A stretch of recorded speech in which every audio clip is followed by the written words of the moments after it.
నేటి దిన వాక్య ధ్యానం కొరకు 46వ కీర్తన మొదటి చరణంలో గల 2వ వాక్య భాగాన్ని చదువుకుందాం. ఆపత్కాలములో ఆయన నమ్ముకొనదగిన సహాయకుడు.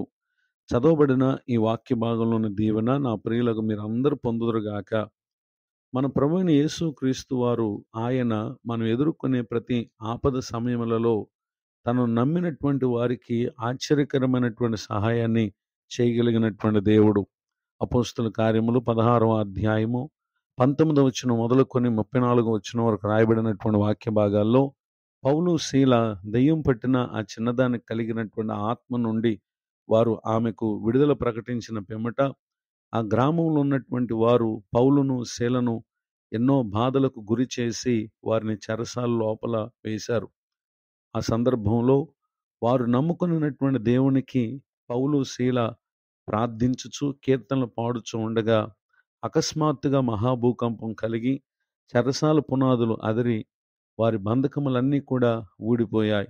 ఆ సందర్భంలో చెరసాల నాయకుడు జరిగినటువంటి సందర్భం గురించి అతడు మేల్కొని అందరూ పారిపోయారు అనుకుని అతడు చంపుకొని పోయాడు. కానీ ఆ సమయంలో పౌలు నీకే హాని చేసుకోవద్దు, మేమందరం ఇక్కడే ఉన్నామని చెప్పినప్పుడు అతను ఆశ్చర్యపడి వారు విశ్వసించినటువంటి దేవుని యందు తానును విశ్వాసం ఉంచి రక్షించబడుటను క్రింది వచనాల్లో మనం చూడగలం.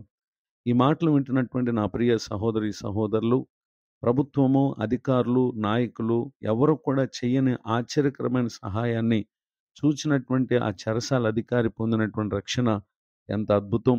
ఈ మాటలు వింటున్నటువంటి నా ప్రియ సహోదరి సహోదరులు, మీరును ఆపత్కాలంలో మనకు సహాయం చేయగలిగిన నమ్ముకొనదగినటువంటి దేవుడు ఉన్నారు గనక ఏమాత్రము మీరు ఎదుర్కొనే ఆపత్కాలాల్లో కృంగిపోక అధైర్యపడక విశ్వాసంతో వారి వలె ప్రార్థించండి, ప్రభును స్తుతించండి, దేవుని సహాయాన్ని పొందండి. ఇటు దీవెనలకు నా ప్రియులకు మీరు పాత్రలు కావాలని కోరుతూ ఈ మాటలు ముగిస్తున్నాను. ప్రార్థన. కృపగల తండ్రి వందనాలు. నేడు విన్న ఈ మాటలు మా ప్రియుల హృదయాల్లో ఫలింపు చేయండి. కృంగిన వారిని, దుఃఖితులను ఆదరించండి.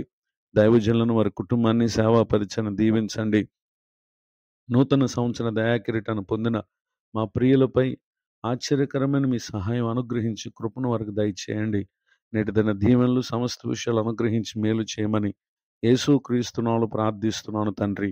ఆమేన్. తండ్రి, కుమార, పరిశుద్ధాత్మ దేవుడు తోడే నడిపించును గాక.